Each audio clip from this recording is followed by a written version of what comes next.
प्यारे दोस्तों, आज हम आपको बहुत ही इंटरेस्टिंग और अनोखी कहानी सुनाने वाले हैं, जिसे सुनकर आपको बहुत ही ज्यादा मजा आने वाला है कि किस तरह से एक सौदागर की बेटी शहजादी बन गई और किस तरह से बादशाह के जवान बेटे को जादूगर ने छोटा बच्चा बना दिया। फिर सौदागर की बेटी ने ऐसा क्या किया कि बादशाह ने गरीब सौदागर की बेटी की शादी अपने शहजादे बेटे के साथ करा दी। वीडियो को आखिर तक देखिएगा, बहुत ही इंटरेस्टिंग कहानी है। तो चलिए वीडियो को शुरू करते हैं। वीडियो को लाइक और चैनल को सब्सक्राइब करना ना भूले प्यारे दोस्तों। पुराने वक्त की बात है। मुल्क मिस्र में एक ताजिर रहता था जिसका नाम अली बाबा था। अली बाबा हीरों और मोतियों की तिजारत किया करता था और दूर दूर के मुल्कों में उसका माल जाता था। और बड़े बड़े मुल्कों के बादशाह, शहजादे और बड़े बड़े अमीर लोग उसके ग्राहक थे। अली बाबा ताजिर के दो बेटे थे और एक बेटी थी। बेटी सबसे छोटी थी, इसलिए वह सबकी लाडली और प्यारी थी। उसका नाम नाजो था, लेकिन सब उसे प्यार से शहजादी कहते थे। वह थी भी शहजादी की तरह खूबसूरत, क्योंकि अली बाबा ताजिर के पास बेहद दौलत थी, इसलिए वह रहती भी शहजादी की तरह ही थी। लेकिन बहरहाल वह थी तो ताजिर की बेटी, मगर बचपन से उसे शहजादी और शहजादे की कहानियां पढ़ने का बहुत शौक था।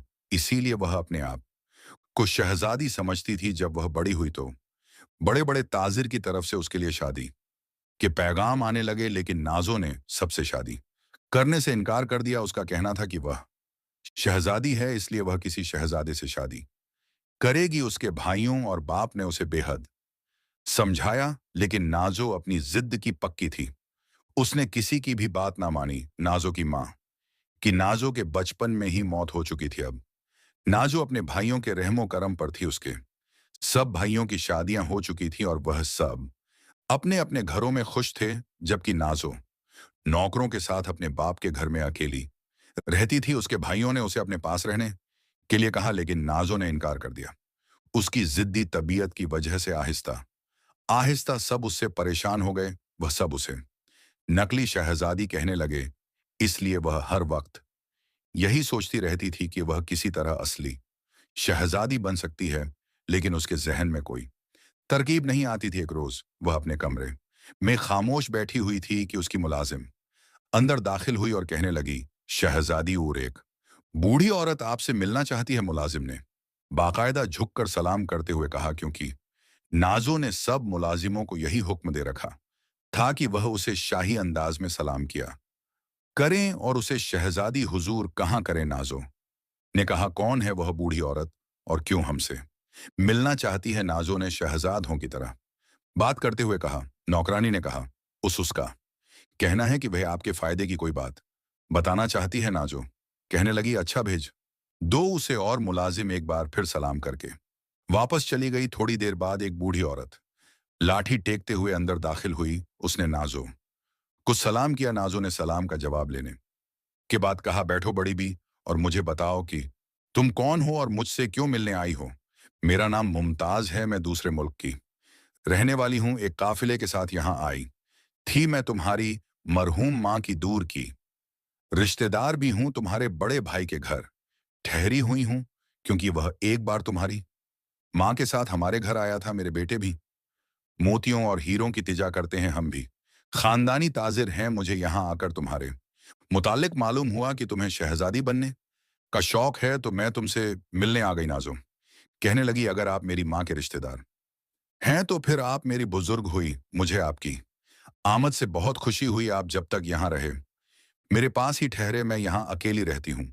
बूढ़ी औरत बहुत खुश हुई और कहने लगी, बेटी मैं तुम्हें एक बात बताना चाहती हूँ। अगर तुम मत करो तो तुम नकली के बजाय असली शहजादी भी बन सकती हो, और तुम्हारी शादी एक खूबसूरत और बहादुर शहजादे से हो सकती है, जो वली अहद भी है, इसलिए वह बादशाह भी बन जाएगा। इस तरह तुम शहजादी के बाद मल्लिका भी बन सकती हो। बूढ़ी औरत की बातें सुनकर नाजो बहुत खुश हुई और बोली, वह कैसे बूढ़ी? अम्मा मुझे बताओ कि यह सब कुछ कैसे हो सकता है। बेटी तुम्हारे मुल्क मिस्र से कई हजार दूर पर एक और मुल्क है, जिसे मुल्क शाम कहते हैं। छोटा सा मुल्क है, बहुत खूबसूरत और खुशहाल। वहां के लोग भी बहुत बहादुर, खुशहाल और अच्छे हैं। वहां के बादशाह की कोई औलाद नहीं, अलबत्ता उसके भाई का एक बेटा है जिसका नाम शहजादा जानदार है। बादशाह का भाई जवानी में ही फौत हो गया था। इसलिए बादशाह ने शहजादा जानदार को पाला और उसे वली अहद बना दिया। लेकिन आज से 2 साल पहले की बात है, एक बार वह अपने साथियों के साथ जंगल में शिकार करता हुआ फिर रहा था कि वहां से एक जादूगर भी गुजरा। उस जादूगर ने शहजादे के शिकार को उससे जबरदस्ती छीनना चाहा। उस पर शहजादे ने उसे मना किया तो जादूगर को गुस्सा आ गया। उसने जादू के जोर से शहजादे को नौजवान से बच्चा बना दिया और फिर अपने एक खास परिंदे को हुक्म दिया कि वह शहजादे को उठाकर किसी वीराने में फेंक आए। चुनांचे वह परिंदा जो सब्ज रंग का था और जिसकी दुम किसी अजूबे की जैसी थी, शहजादे को अपने परों पर बिठाकर ले गया और उसने शहजादे को बहुत दूर वीराने में ले जाकर फेंक दिया।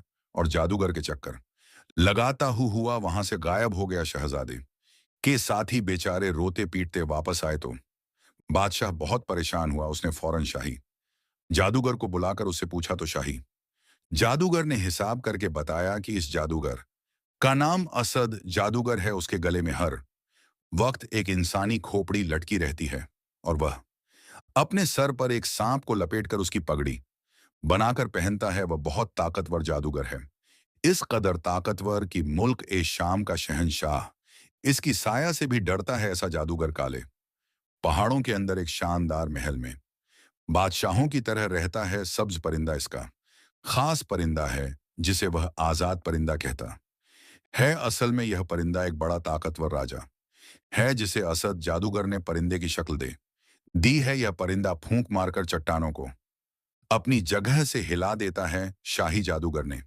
बताया कि इस परिंदे ने शहजादे को मुल्क चीन के वीराने में जाकर फेंका है और शहजादा वहां एक घर में मौजूद है। यह सुनकर बादशाह ने फौरन सिपाहियों का एक तेज रफ्तार दस्ता मुल्क चीन की तरफ रवाना कर दिया। मुल्क चीन से ज्यादा बस कुछ ही दूरी पर वह जगह मौजूद है। चुनांचे सिपाही मुसलसल सफर करते हुए आखिरकार यह 3 रोज बाद इन वीरान में पहुंच गया जहां शहजादा जानदार एक घर में छुपा हुआ था। शहजादे ने जब अपने साथियों को पहचान लिया तो वह उनके साथ अपने मुल्क में वापस आ गया। फिर बादशाह ने इस जादूगर के खात्मे और शहजादे के ठीक होने के लिए शाही जादूगर को दोबारा हिसाब करने के लिए कहा तो शाही जादूगर ने हिसाब लगाकर बताया कि इस अंधे जादूगर और इसके अंधे परिंदे का खात्मा कोई औरत कर सकती है, मर्द नहीं कर सकता। इस पर बादशाह ने ऐलान कर दिया कि जो भी सांप बादशाह और उसके परिंदे का खात्मा करके शहजादे जानदार को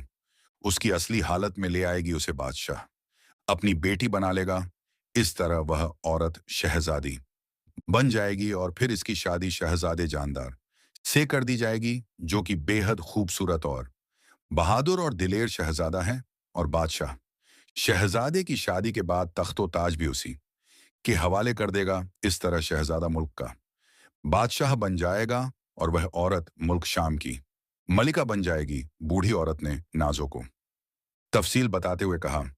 नाजो बड़े गौर से यह सारी बातें सुनती रही। बूढ़ी औरत की बात सुनकर उसकी आंखों में चमक उभर आई। लेकिन बूढ़ी अम्मा, मैं इस असली जादूगर और इस परिंदे का मुकाबला कैसे कर सकती हूं? मैं तो जादू भी नहीं जानती। बेटी, अगर तुम यह काम करना चाहती हो तो फिर तुम पहले मुल्क के शाम जाकर बादशाह और शहजादे से मिलो। उन्हें बताओ कि तुम यह काम करने के लिए तैयार हो। उसके बाद तुम लोग साथ रहने वाले एक बूढ़े आदमी जिसका नाम सेल्जुक है उसे तलाश करो। यह बूढ़ा किसी जमाने में बहुत बड़ा जादूगर रह चुका है, फिर इसने जादू करना छोड़ दिया और मुल्क शाम में आकर गुमनामी की जिंदगी बसर करने लगा। सिवाय मेरे और कोई नहीं जानता कि वह बहुत बड़ा जादूगर है, लेकिन मैं यह नहीं जानती कि वह कहाँ रहता है। मगर तुम कोशिश करो तो उसे तलाश कर सकती हो। जब वह मिल जाए तो उसे मेरी यह अंगूठी दे देना और उससे कहना कि वह तुम्हारी मदद करें। मुझे यकीन है कि वह मेरी अंगूठी की वजह से तुम्हारी मदद करने पर तैयार हो जाएगा। अगर वह तुम्हारी मदद के लिए तैयार हो गया तो फिर तुम यकीनन इस मुहिम में कामयाब हो जाओगी, बूढ़ी औरत ने कहा। और उसके साथ उसने अपनी उंगली में पहनी हुई एक कीमती अंगूठी उतार कर नाजो को दे दी। नाजो ने बूढ़ी का शुक्रिया अदा किया। फिर जब वह बूढ़ी औरत वापस चली गई तो नाजो ने उसी वक्त मुल्क शाम जाने की तैयारी शुरू कर दी इत्तेफाक से एक बड़ा काफिला इन दिनों मुल्क इस शाम जाने वाला था चुनांचे। नाजो इस काफिले के साथ शामिल हो गई और फिर 1 माह तक सफर करने बाद वह मुल्क शाम पहुंच गई। काफिला एक सराय में रुक गया। नाजो भी उसी सराय में रुक गई क्योंकि मुसलसल सफर करके वह बहुत थक चुकी थी। दूसरे रोज सुबह उठकर उसने गर्म पानी से गुस्ल किया और अपना बेहतरीन लिबास पहनकर उसने शाही तलवार अपनी कमर से बांधी और घोड़े पर सवार होकर वह शाही महल की तरफ रवाना हो गई। शाही दरबारियों ने पूछा, आपने किससे मिलना है? नाजो कहने लगी, मैं बादशाह सलामत से मुलाकात करना चाहती हूं क्योंकि मैं शहजादा जानदार की मदद करने आई हूं। नाजो ने जब यह बात कही तो दरबान ने फौरन उसे बादशाह के कमरे में पहुंचा दिया। बादशाह उससे मिलकर बहुत खुश हुआ। नाजो ने उसे अपने मुताल्लिक सब कुछ बता दिया तो बादशाह ने उसे इजाजत दे दी कि वह शहजादे जानदार की मदद कर सकती है। फिर शहजादा जानदार को भी बुलाया गया और नाजो यह देखकर हैरान रह गई। वह बिल्कुल 4-5 साल का बच्चा था, लेकिन इसका लिबास शाही था। उसके चेहरे पर भी बेपनाह वकार था। शहजादा जानदार ने अपनी तोतली जुबान में उसका शुक्रिया अदा किया। फिर नाजो बादशाह और शहजादे से इजाजत लेकर शाही महल से वापस सराय में आ गई और उसने बूढ़े सलजुक यानी वह जादूगर जिससे नाजो को जादू सीखनी थी, उसी बुढ़े जादूगर के बारे में लोगों से पूछना शुरू कर दिया। लेकिन वहां कोई भी बूढ़े सलजुक को नहीं जानता था। नाजो ने हिम्मत नहीं हारी और मुसलसल सारे शहर में उसे तलाश करती रही और फिर एक रोज वह अपने मकसद में कामयाब हो गई। जब एक बच्चे ने उसे बताया कि बूढ़ा सलजुक कहाँ रहता है, नाजो उसके मकान पर पहुंच गई। जब वह मकान में दाखिल हुई तो उसने देखा एक बूढ़ा आदमी धूप में बैठा हुआ था। नाजो ने बढ़कर उसे अदब से सलाम किया। बूढ़ा सलज उक बोला, बेटी कौन हो तुम और कहां से आई हो? नाजो बोली, आपका नाम सलज उक है बूढ़ा? जादूगर बोला, हाँ मेरा नाम सलज उक है बूढ़े। सलज उक ने हैरत भरे लहजे में कहा, मगर तुम कौन हो और कहां से आई हो? नाजो कहने लगी, यह अंगूठी देखिए।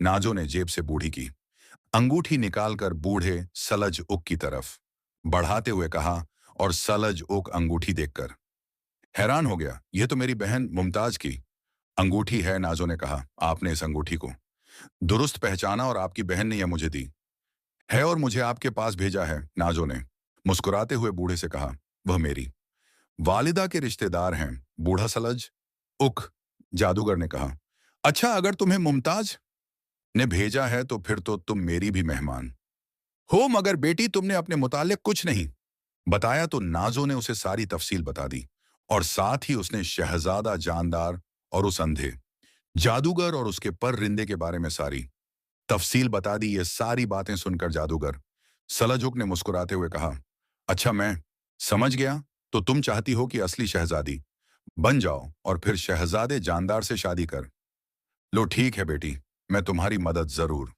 करूंगा, लेकिन बेटी इस काम में तुम्हें कुछ हिम्मत करना होगी क्योंकि यह बेइंतहा मुश्किल और कठिन काम है। बूढ़े जादूगर ने कहा, मुझे बताइए बाबा कि मुझे करना क्या है। मुझे यकीन है कि मैं आपकी बताई हुई बातों पर पूरा उतरी। सुनो बेटी, असद जादूगर बे इंतहा ताकतवर और सिफात जादूगर है। ये तो उसने शहजादा जानदार के साथ नरमी बढ़ती है कि उसे सिर्फ बच्चा बना दिया, वरना वह चाहता तो उसे हलाक भी कर सकता था। इस ताकतवर जादूगर का महल मुल्क शाम की शुमार मशरिक में काले पहाड़ के अंदर है। असद जादूगर की जान एक ऐसे सांप में मौजूद है जो जमीन की तह में रहता है। जहां तक इंसान, तो इंसान को कोई सांप या कोई कीड़ा मकोड़ा भी नहीं पहुंच सकता। और इसके अलावा इसके अगल बगल में जादू के 4 हिसार भी कायम किए गए हैं, इसीलिए कोई जादूगर भी वहां तक नहीं पहुंच सकता। ये बातें सुनकर नाजो ने मायूसी वाले अंदाज में पूछा, तो फिर इसका खात्मा किस तरह होगा? सलजुक जादूगर ने कहा, बेटी मायूस होने की जरूरत नहीं। एक बात ध्यान से सुनो, यह जादूगर खूबसूरत लड़कियों को बहुत पसंद करता है। तुम जवान भी हो और खूबसूरत भी हो। मैं तुम्हें उसके महल के करीब पहुंचा देता हूं। तुम उसके पास जाने की तैयारी करो, वह तुम्हें शादी का पैगाम देगा, मगर तुम उससे शादी करने की हामी इस शर्त पर भर लेना कि वह तुम्हें इस गुलाब का बड़ा कांटा ला दे जो काले समंदर के बीच में खिला हुआ है। वह तैयार हो जाएगा जब वह गुलाब का कांटा ला दे जो खुद भी स्याह रंग कहा होगा तो कांटा लेने के बाद तुम उससे कहना कि तुम जादुई परिंदे पर बैठकर दुनिया का चक्कर लगाना चाहती हो। वह मजबूरन इसकी इजाजत भी दे देगा। जैसे ही तुम इस परिंदे पर बैठो, तुम उसके सिर पर मौजूद कलंगी के अंदर स्याह कांटा चुभ होना, जैसे ही कांटा उस परिंदे की कलंगी में छुपाया जाएगा, आजाद परिंदा जादूगर के बजाय तुम्हारा गुलाम हो जाएगा। तुम उसे हुक्म देना कि वह तुम्हें नीले पहाड़ों के पीछे रहने वाले नीले जिन्न के पास ले जाए। मैं तुम्हें एक अंगूठी दूंगा। तुम यह अंगूठी इस नीले जिन्न को दे देना। नीला जिन्न तुम्हारी मदद करेगा और आइंदा जो कुछ भी तुमने करना हो वह तुम्हें नीला जिन्न नहीं बताएगा। बूढ़े जादूगर सलाजुक ने नाजो को सारी तफसील बता दी। नाजो ने कहा, ठीक है बाबा, मैं तैयार हूं। तो सलाजुक ने अपनी उंगली से एक अंगूठी उतारी और उसे नाजो की तरफ बढ़ा दिया। नाजो ने अंगूठी लेकर अपनी उंगली में पहन ली। जादूगर सलाजुक ने नाजो से अंगूठी देते हुए कहा, एक बात और भी बता दूं कि मेरी अंगूठी की मौजूदगी में असद जादूगर जादू की मदद से ये नहीं जान पाएगा कि तुम किस मकसद के लिए काम कर रही हो, इसलिए फिक्र करने की कोई जरूरत नहीं। ये बात सुनकर नाजो बहुत ही खुश हो गई और जादूगर कल झुक से कहने लगी, बहुत शुक्रिया बाबा, मुझे बस यही चीज का खतरा था कि कहीं वह जादूगर जादू की मदद से मेरे मुताल्लिक यह ना मालूम कर ले कि मैं किस मकसद के लिए आई हूं। अब मैं पूरी तरह मुतमिन हूं। जादूगर सलाजुक ने कहा, अच्छा बेटी, अपनी आंखें बंद करो और जब तक मैं ना कहूं तुमने अपनी आंखें नहीं खोलनी है। सलज उक ने कहा तो नाजो ने अपनी आंखें बंद कर ली। दूसरे लम्हे उसे यूं महसूस हुआ जैसे वह तेजी से हवा में उड़ती जा रही हो। इसे अपना जिस्म हल्का फुल्का मालूम होने लगा। ना जाने कितनी देर से यही कैफियत महसूस करती रही। अचानक उसके पैरों तले जमीन का एहसास होने लगा। सल्लू बाबा की आवाज सुनाई दी तो नाजो ने अपनी आंखें खोल दी। आंखें खोल दो बेटी और पूरी होशियारी से काम करो। दूसरे लम्हे वह यह देखकर हैरान रह गई कि वह स्याह रंग के पहाड़ों के सामने खड़ी है और दूर एक शानदार महल भी नजर आ रहा था। अभी नाजो इधर उधर देख रही थी कि अचानक उसने आसमान पर से साई की आवाज सुनी। उसने ऊपर देखा तो एक बहुत बड़ा परिंदा तेजी से नीचे आता दिखाई दिया। इसने जल्दी से अपने कमर से बंधी हुई तलवार निकाल ली। परिंदा काफी नीचे आ गया और नाजो यह देखकर हैरान रह गई है।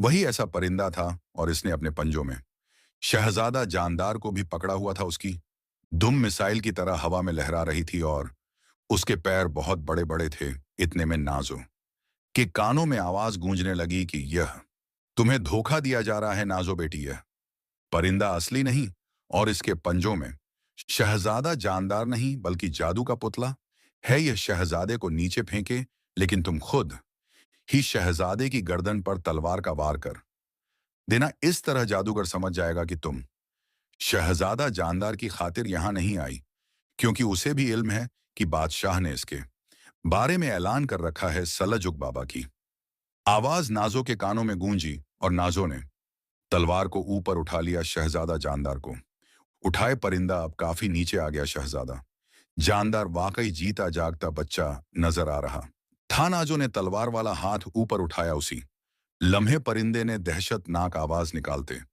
हुए शहजादा जानदार को नीचे फेंक दिया।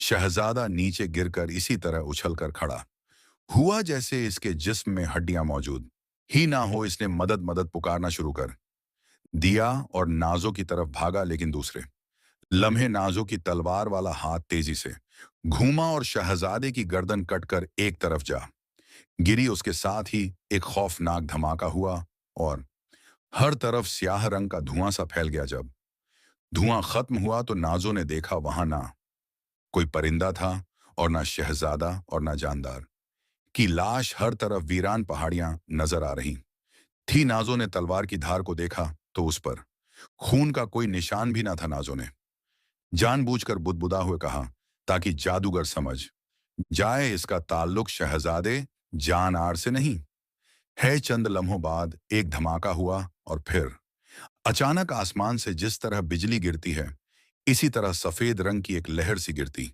दिखाई दी। उसके बाद वहां एक नौजवान खड़ा नजर आने लगा जिसके सर पर सांप की पगड़ी बंधी हुई थी। नाजो समझ गई कि यही वह जादूगर है, उसने हंसते हुए कहा। बड़ी बेरहम हो। लड़की मासूम बच्चों को भी कत्ल कर देती हो। नाजो कहने लगी, तुम कौन हो, क्या सांप? बादशाह हो? नाजो ने हैरान होकर पूछा तो वह कहने लगा, मेरा नाम दमिश्क है, मैं दुनिया का सबसे बड़ा और ताकतवर जादूगर हूं। क्योंकि सांप भी मेरे जादू का हिस्सा है, इसलिए मुझे ऐसा जादूगर भी कहा जाता है। अजनबी जादूगर ने पूछा, मगर तुम कौन हो और यहां कैसे आई हो?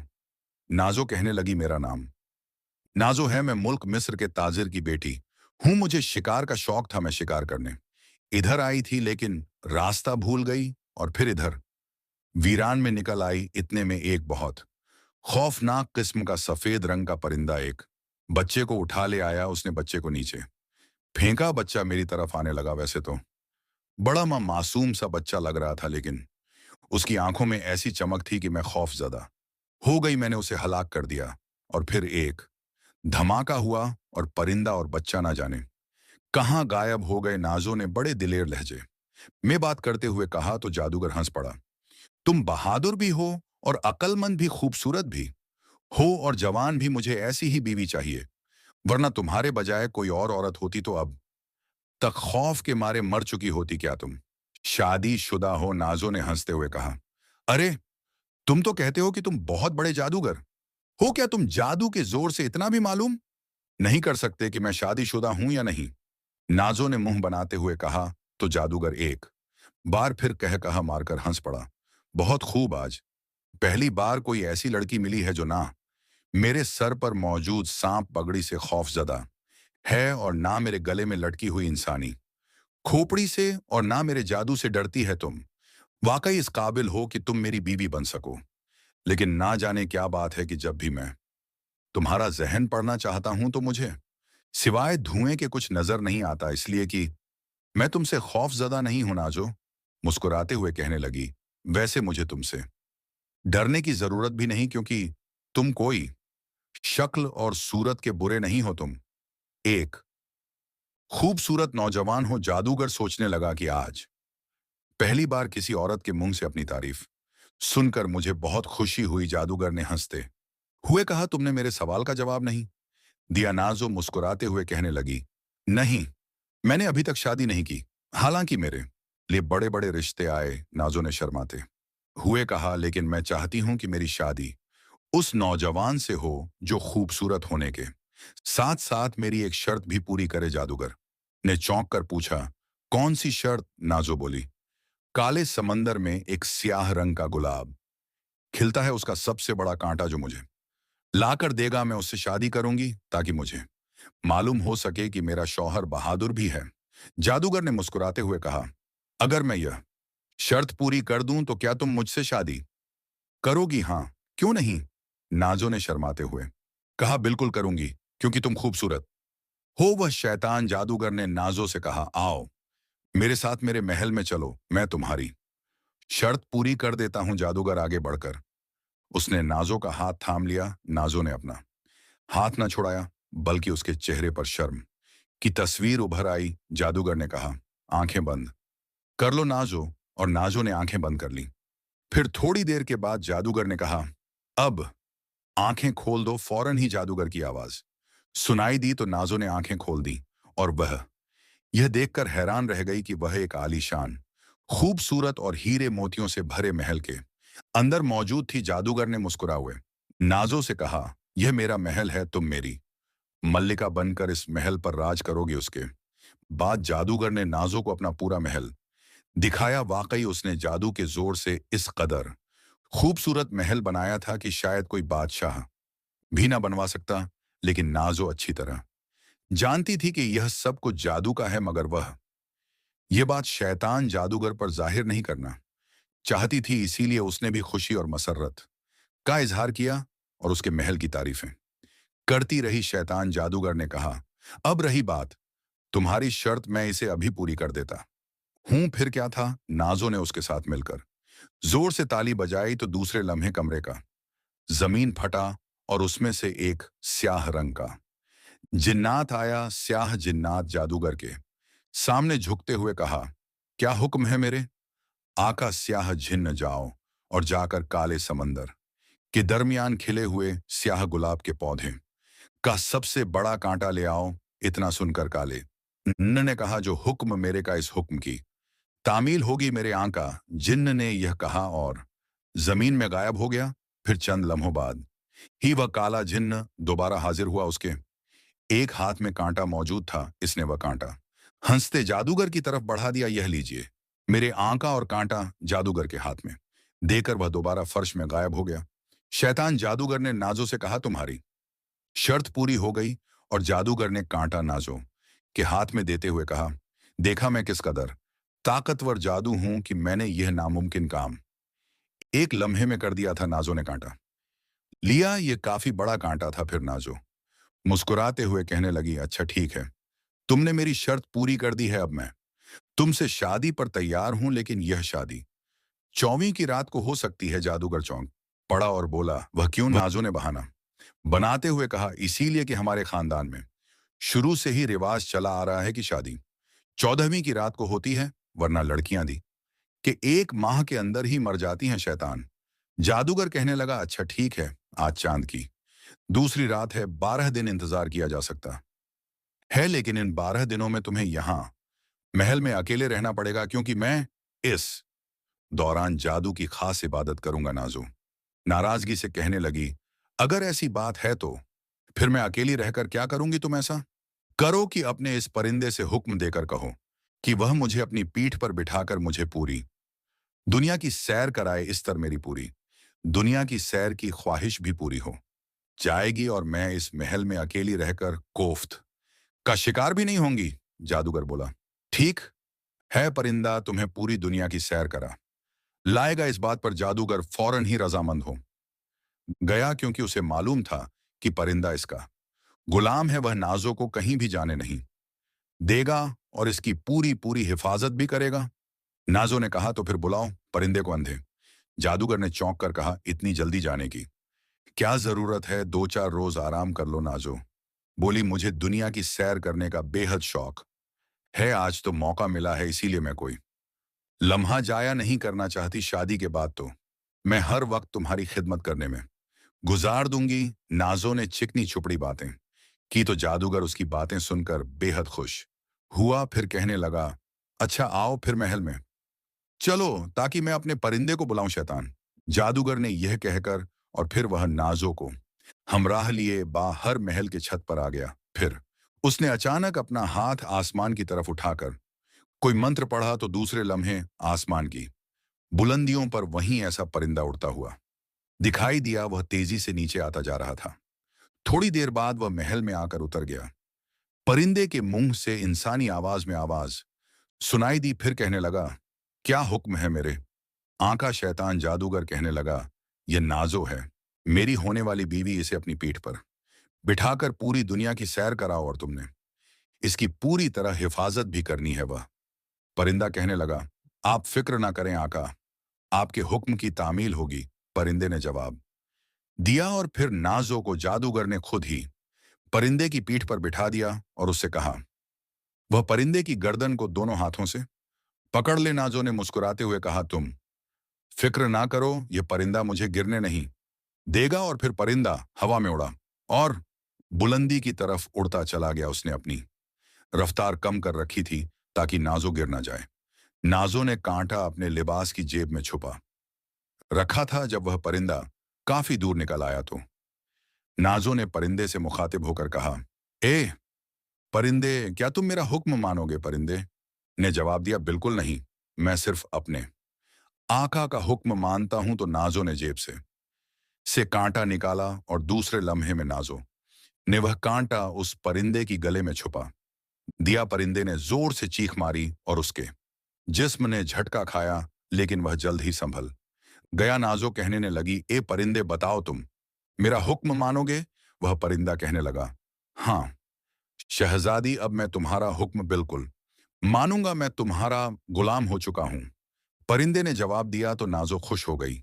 नाजो ने हुक्म देने वाले लहजे में कहा, तो फिर मेरा हुक्म यह है कि मुझे नीले पहाड़ों के पीछे रहने वाले नीले जिन्न के पास पहुंचा दो। परिंदे ने जवाब दिया, हुक्म की तामील होगी मेरे आका। और फिर तेजी से आगे बढ़ता चला गया। अब उसकी रफ्तार काफी तेज हो गई थी। नाजो ने दोनों बाजू उसकी गर्दन के गिर्द डाल रखे थे और उसकी गर्दन से सिमट गई। परिंदा मुसलसल उड़ता रहा। दरिया, पहाड़, बस्ती, सहरा नीचे से गुजरते रहे। फिर नाजो को दूर से नीले रंग के ऊंचे ऊंचे पहाड़ नजर आने लगे। परिंदे ने अपने आप को और बुलंदी पर कर लिया और फिर वह इन पहाड़ों के ऊपर से गुजरता हुआ दूसरी तरफ चला गया। दूसरी तरफ एक बेइंतहा खूबसूरत वादी थी जिसमें नीले रंग का एक काफी बड़ा महल बना हुआ था। परिंदा इस महल के ऊपर पहुंचा था कि नाजो ने देखा कि महल के वासी सहन में एक नीले रंग का देव खड़ा ऊपर परिंदे को देख रहा था। यह मुझे नीचे नहीं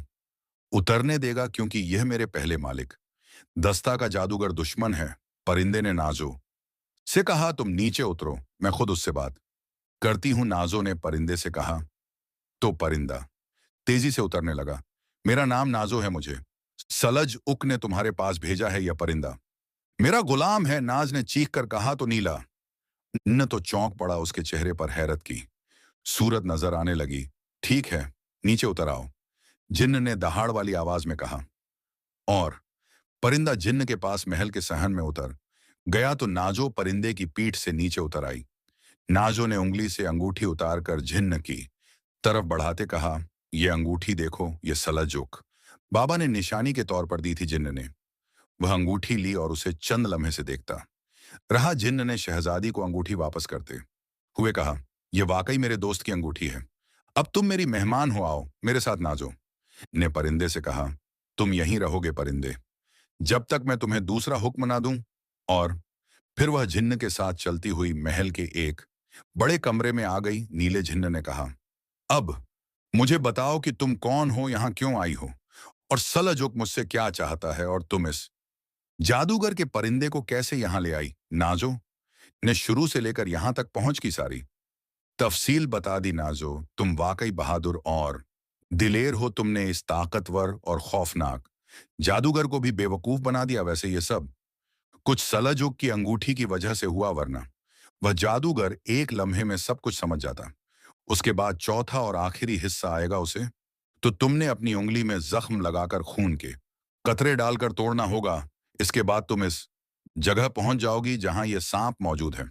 लेकिन यह सांप एक ऐसी धातु के डिब्बे में बंद है जिसे ना कोई तोड़ सकता है और ना कोई खोल सकता है। ना इस डिब्बे पर कोई हथियार असर करता है। लेकिन इसका तोड़ मुझे मालूम है, मैं तुम्हें बता देता हूं। इसका तोड़ एक खास दरख्त की लकड़ी की शाख है। जब तुम इस शाख को इस डिब्बे पर मारोगी तो यह डिब्बा खुद ब खुदा खुल जाएगा। तुम इस सांप को किसी तरह गर्दन से पकड़ लेना और फिर इसकी गर्दन में सुर्ख रंग का एक धागा बांध देना। इस धागे के बांधते ही सांप बेअसर हो जाएगा। यह सांप इतना बड़ा है कि तुम इसके जिस्म पर बैठ जाना, यह सांप तुम्हें वापस ले आएगा। लेकिन जब तुम इस मुर्दा परिंदे के पास पहुंचो तो इस सांप को हुक्म देना कि वह उसे काट ले। जैसे ही यह सांप उस परिंदे को काटेगा, परिंदा जिंदा हो जाएगा और फिर तुम इस परिंदे की पीठ पर बैठकर सांप को हाथ से पकड़ लेना। परिंदा तुम्हें और इस सांप को यहां तक ले आएगा। फिर मैं भी तुम्हारे साथ चलूंगा। हम इस परिंदे समेत इस जादूगर के महल में पहुंच जाएंगे। वहां मैं इस परिंदे को हल्लाक कर दूंगा।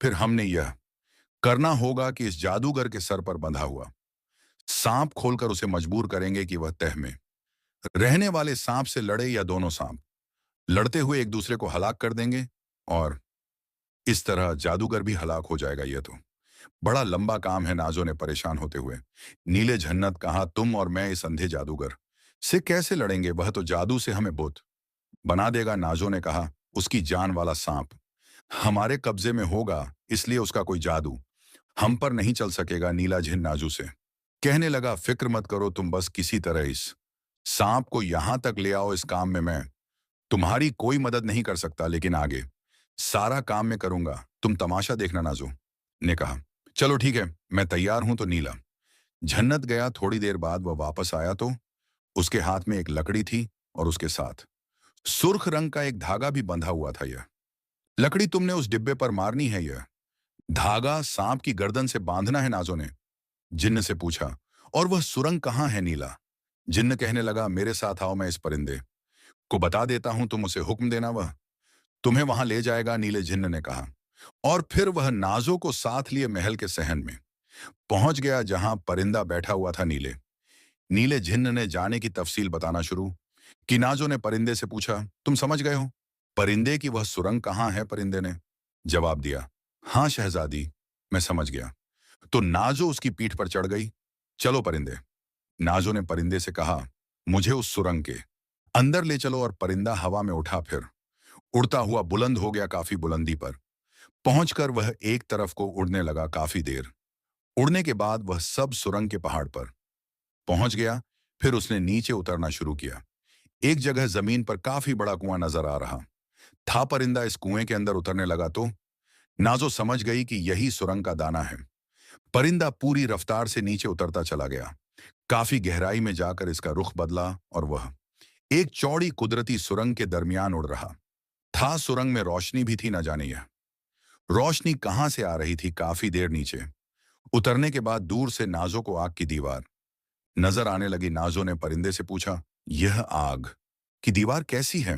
परिंदे ने जवाब दिया, यह पहला हिस्सा है मेरी आंख का।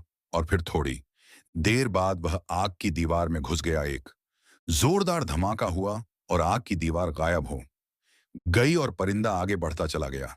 काफी दूर जाने के बाद फिर आग की दीवार नजर आने लगी। नाजो समझ गई ये दूसरा हिस्सा है। परिंदा इसी शहर में से भी गुजर गया और एक धमाके के साथ वह हिस्सा भी खत्म हो गया। उसके साथ ही परिंदा भी जमीन पर उतरा और फिर वह मुर्दा हो गया। नाजो एक तवील सांस लेकर नीचे उतरी और फिर पैदल आगे बढ़ती चली गई। काफी दूर चलने के बाद उसे दूर से आग की दीवार फिर नजर आई और वह समझ गई तीसरा हिस्सा है। लेकिन नीले जिन्ह ने कहा था कि इस शहर को मुझे अपनी आंख से कोई तरकीब सोचकर तोड़ना है। अब वह सोच रही थी कि कौन सी तरकीब सोचे, और बावजूद सोचने के उसे कोई तरकीब समझ ना आई। इतना तो वह जानती थी कि यह जादू की दीवार है, असल आग नहीं है। लेकिन वह तो जादू का कोई तोड़ नहीं जानती थी, इसलिए वह उसे कैसे तोड़े? फिर वह इस दीवार के सामने पहुंचकर रुक गई काफी देर तक।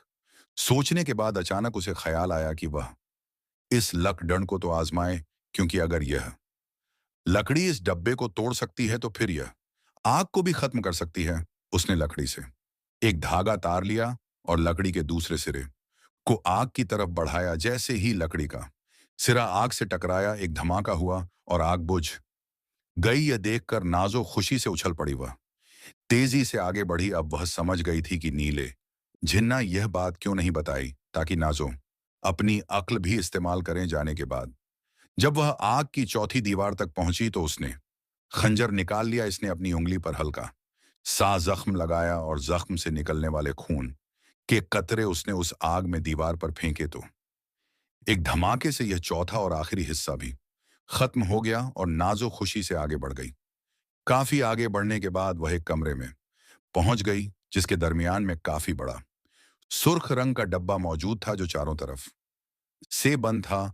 नाजो सोच रही थी कि अब इसका असल इम्तिहान शुरू होना है, क्योंकि इसने एक खौफनाक सांप को पकड़ना है। चुनांचे इसने सुई धागा एक हाथ में पकड़ा और दूसरे हाथ में पकड़ी हुई लकड़ी को इसने जोर से इस डब्बे पर मारा। जैसे ही लकड़ी डब्बे पर लगी, एक धमाका हुआ और दूसरे लम्हे डिब्बा टूटकर बिखर गया और इसमें से एक तहा खौफनाक सांप बाहर निकाला। और जैसे ही सांप ने सर बाहर निकाला, नाजो उस पर झपट पड़ी। इसने उसे मौका ना देने का फैसला किया। फिर इससे पहले कि सांप संभलता और अपना पूरा जिस्म नाजो के गिर्द लपेट, नाजो ने इंतहा फुर्ती से काम लेते हुए सुर्ख रंग का धागा उसकी गर्दन के करीब बांध दिया। सांप के मुंह से इंसानी आवाज निकली, अब मैं तुम्हारा गुलाम हूं।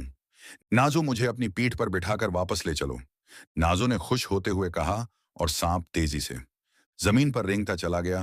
फिर वह सांप पर बैठ गई और सांप तेजी से रेंगता हुआ वापस जाने लगा। थोड़ी देर बाद ही वह उस जगह पहुंच गई जहां वह मुर्दा परिंदा पड़ा था। नाजो ने सांप से कहा, इस परिंदे को काट लो। तो सांप ने मुर्दा परिंदे को काट लिया। दूसरे लम्हे मुर्दा परिंदा जिंदा हो गया और नाजो अब सांप से उतरकर उस परिंदे की पीठ पर बैठ गई। अलबत्ता इसने सांप की गर्दन को मजबूती से पकड़ रखा था। नाजो कहने लगी, दूर तक ले चलो, हुक्म की तामील होगी मेरे आका परिंदे ने जवाब दिया और वह फिर इन्हें लेकर उड़ता हुआ वापस जाने लगा। थोड़ी देर बाद वह कुएं से निकलकर खुली फिजा में उड़ने लगा और कुछ ही देर में वह परिंदा नील जिन्न के महल में उतर गया, जहां नीला जिन्न नाजो को शाबाशी देते हुए कहा, शाबाश नाजो शाबाश, तुम वाकई दुनिया की बहादुर और अक्लमंद लड़की हो। और नाजो उसके मुंह से अपनी तारीफ सुनकर बेहद खुश हुई। वह परिंदे की पीठ से नीचे उतर आई। शुक्रिया नीले झिन्न, अगर तुम मेरी मदद ना करते तो यह सब कुछ मुमकिन नहीं हो सकता था। नाजो ने जिन्न से पूछा, अब क्या करना है शहजादी? अब हमने इस जादूगर के महल में जाना है, मैं भी तुम्हारे साथ चलूंगा। नीले जिन्हा ने कहा, तुम परिंदे को हुक्म देना कि वह हमें जादूगर के महल में पहुंचा दे। नाजो कहने लगी, तो फिर आओ बैठो। नीला जिन भी इसके पीछे परिंदे की पुष्ट पर बैठ गया। उसने सांप को गर्दन से पकड़ लिया और कहा, परिंदे, अब हमें इस जादूगर के महल में ले चलो। नाजो ने परिंदे से कहा, हुक्म की तामील होगी मेरी आंखा, परिंदे ने कहा। और दूसरे लम्हे वह फिजा में उठा और बुलंदी से एक तरफ उड़ता चला गया। काफी बुलंदी पर पहुंचकर उसने अपना रुख बदला और काफी देर मुसलसल उड़ने के बाद दोबारा जादूगर के महल में पहुंचकर नीचे उतर गया। नाजो और नीला जिन्न परिंदे की पूंछ से उतरे उसी लम्हे नीले जिन्न ने हाथ में पकड़े हुए सांप को घुमाकर पूरी कोशिश से परिंदे की कलंगी पर कोड़े की तरह मारा। जैसे ही सांप का जिस्म परिंदे की कलंगी से टकराया और परिंदा गायब हो गया और परिंदा हलाक हो गया। नाजो, बस यूं समझो कि जादूगर की आधी ताकत खत्म हो गई। उसी लम्हे किसी के दौड़ने की आवाज सुनाई दी।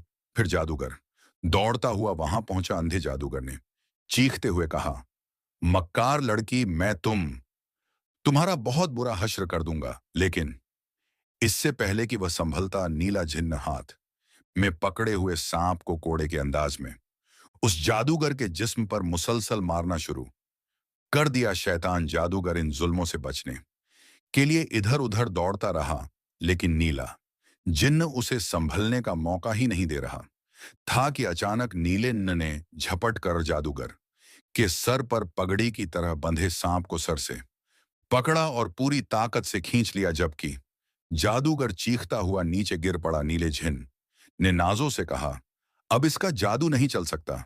नाजो, जाओ तलवार निकालकर इसे रोको। लेकिन जादूगर वहां रुकने के बजाय तेजी से भागता हुआ महल के अंदर गायब हो गया। नाजो तलवार निकालकर उसके पीछे दौड़ने लगी। नीले झिन्ना से कहा, रुक जाओ रुक जाओ।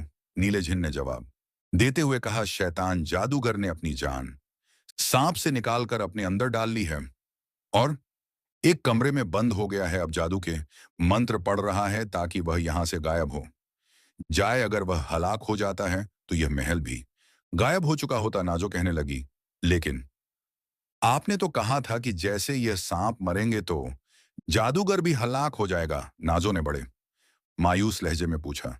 जिन्न ने कहा, मेरा ख्याल था कि ऐसा जादूगर मुकाबला करने की कोशिश करेगा, लेकिन उसने मुकाबला करने के बजाय भागने में ही खैर समझी। और जाहिर है इन हालात में अपनी जान तो सांप में नहीं छोड़ सकता था वह, लेकिन मायूस होने की जरूरत नहीं शहजादी। अब वह हमसे छुपकर कहां जा सकेगा? उसका पगड़ी वाला सांप और उसका आधा परिंदा हलाक हो चुका है। हमने उसे उसके महल में शिकस्त खाकर भागने पर मजबूर कर दिया। हालांकि दुनिया का सबसे बड़ा ताकतवर जादूगर है वह, नीले जिन्नात ने नाजो को तसल्ली देते हुए कहा, लेकिन अब वह जादू करके कहीं हमें नुकसान ना पहुंचा दे। नहीं शहजादी, अब इसका जादू हम पर नहीं चल सकता। अगर उसका जादू चल सकता तो वह यहां आने से पहले ही हमें जादू के जोर पर हलाक कर चुका होता। तुम्हारे पास जो अंगूठी है और मेरे पास बुजुर्ग की दी हुई अंगूठी, अब आओ, अब इसे बाहर निकालें और उसका खात्मा करें। यह कहकर नीला इन नाजों को साथ लेकर महल में घुस गया और फिर उसने हर बंद दरवाजा खोल शुरू कर दिया। लेकिन पूरे महल में घूमने के बावजूद जादूगर उन्हें कहीं ना मिला। नाजो ने ख्याल आते ही कहा, कहीं वह जिन्नात जमीन में ना गायब हो गया हो। नाजो ने उसे बताया कि किस तरह से काला जिन्न को बुलाकर उसे स्याह गुलाब का स्याह कांटा मंगवाया था।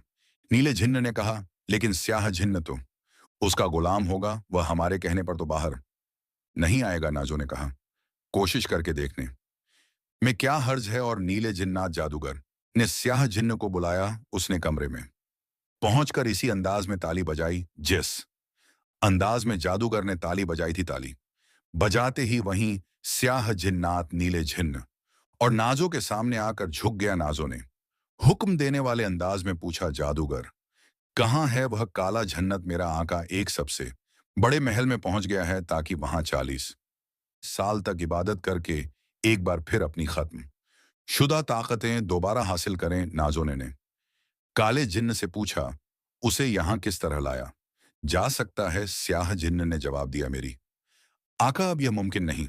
नाजो बोली, कोई तरकीब बताओ। जिन्न कहने लगा, एक तरकीब है। नाजो ने बेचैन लहजे में पूछा, कौन सी तरकीब? लेकिन वह है बहुत मुश्किल, जल्दी बताओ। अगर तुम मेरी आका बन जाओ तो सिर्फ मुझ में यह ताकत है, मैं अपने आका या जादूगर को जबरदस्ती वहां से ला सकता हूं और दुनिया की कोई ताकत उसे यहां नहीं ला सकती। मैं तुम्हारी आका किस तरह बन सकती हूं? अगर तुम खंजर से अपनी गर्दन पर जख्म लगाओ या मुझे इजाजत दो कि मैं जख्म लगाऊं, फिर मुझे अपनी अपनी गर्दन से थोड़ा सा खून पीने दो, मैं तुम्हारा गुलाम बन जाऊंगा। ठीक है, मैं तैयार हूं, नाजो ने कहा और खंजर निकाल लिया। नीला जिन्न, रुक जाओ। नाजो और दूसरे लम्हे उसने झपट कर खंजर ले लिया और स्याह जिन्न को मारना शुरू कर दिया और उसके गोश्त का टुकड़ा काट लिया। नाजो ने हैरान होकर पूछा, ये क्या क्या कर रहे हो? रुक जाओ नीले जिन्ना ने कहा, जादूगर खुद ही अभी सामने आ जाएगा। और उसी लम्हे वाकई इसके हाथ में लटके हुए स्याह जिन्न का जिस्म बड़ा होने लग गया और चंद लम्हों बाद स्याह जिन्न की बजाय खुद जादूगर उसके हाथ में लटका हुआ था। नाजो ने नीले जिन्न से कहा, उसके सीने में खंजर मार दो, जल्दी करो। और उसके साथ ही उसने जादूगर के सीना नाजो की तरफ कर दिया। नाजो ने होंठ भींच हुए पूरी ताकत से हाथ में पकड़ा हुआ पंजर जादूगर के सीने में उतार दिया और जादूगर के हलक से चीख निकली। फिर वह चंद लम्हे तड़पने के बाद राख हो गया। उसके साथ ही जोरदार धमाका हुआ और हर तरफ धुआं ही धुआं छा गया। थोड़ी देर बाद जब धुआं छंटाई हो चुका था और वहां पर जादूगर की लाश पड़ी हुई थी, नीले झिन्न ने जादूगर के सीने से खंजर निकाला और फिर उसने उसकी गर्दन काट दी। इसका सर उठा लो नाजो और उसे अपने साथ बादशाह के पास ले जाओ। इसकी गर्दन से टपकता हुआ खून जब शहजादा जानदार के जिस्म पर डालोगी तो वह ठीक हो जाएगा। नाजो ने हैरान होकर पूछा, लेकिन मैं तो ना जाने कितने अरसे में वहां पहुंच, तब तक क्या इसकी गर्दन से खून निकलता रहेगा? मैं तुम्हें अभी वहां पहुंचा देता हूं। तुम्हारे हाथ में वो की अंगूठी मौजूद है। आंखें बंद करो, लेकिन इस जादूगर के सर को मजबूती से पकड़े रखना। नाजो हैरत से पूछा, लेकिन पहले यह तो बताओ कि तुमने कैसे पहचान लिया कि यह स्याह जिन्न ही असल जादूगर है? नीला जिन्न कहने लगा इसीलिए कि मुझे मालूम है कि इस जादूगर की खोई हुई ताकतें उसी वक्त बहाल हो सकती हैं जब कोई औरत अपने गले में खंजर चलाए और जादूगर इसके गले से मुंह लगाकर उसका खून पी जाए। जब स्याह जिन यह शर्त लगाई तो मैं समझ गया, काले जिन्ना करना चाहता था और अपनी खोई हुई ताकत बहाल करके मुझे भी हलाक कर देता। नाजो ने उसका शुक्रिया अदा किया और फिर अपनी आंखें बंद कर ली। उसे यूं महसूस हुआ जैसे उसका जिस्म बेहद हल्का फुल्का हो गया। काफी देर बाद जब उसे अपने कदमों तले एक बार सख्त जमीन का एहसास हुआ तो उसने अपनी आंखें खोल दी और दूसरे लम्हे वह यह देखकर हैरान रह गई कि वह मुल्क शाम के शाही महल के सामने खड़ी थी। उसके हाथ में जादूगर का सर था।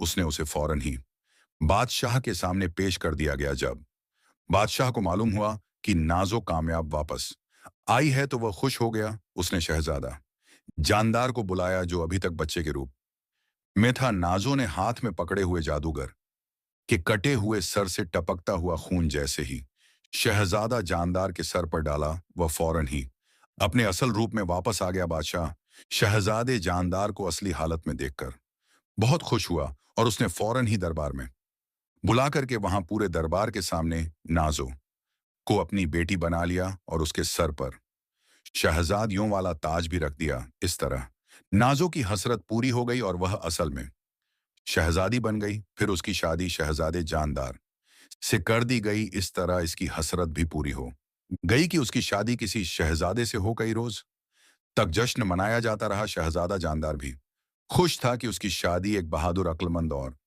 दिलेर लड़की से हो गई। फिर मुल्क शाम के बादशाह ने नाजो शहजादी के कहने पर उसके तमाम भाइयों और उनकी बीवियों को बुला लिया। और जब इन सब को मालूम हुआ कि नाजो असल में शहजादी बन गई है और उसकी शादी भी शहजादे से हो गई है, तो वह बहुत हैरान भी हुए और बहुत खुश भी हुए। शादी का जश्न कई रोज तक मनाया जाता रहा। बादशाह ने तख्तो ताज भी शहजादा जानदार के हवाले कर दिया। इस तरह शहजादा जानदार बादशाह बन गया और नकली शहजादी नाजो ना सिर्फ असली शहजादी बन गई, बल्कि मुल्क शाम की मलिका भी बन गई थी। प्यारे दोस्तों, कहानी अच्छी लगी तो एक लाइक जरूर से करें। आप लोग किस शहर से इस वीडियो को देख रहे हैं हमें कमेंट करके जरूर बताएं, या किस मुल्क से इस वीडियो को देख रहे हैं कमेंट बॉक्स में अपना और अपने मुल्क या शहर का नाम जरूर लिखें, ताकि हमें पता चले कि हमारी वीडियो को कहां कहां पसंद किया जाता है। साथ ही हमारे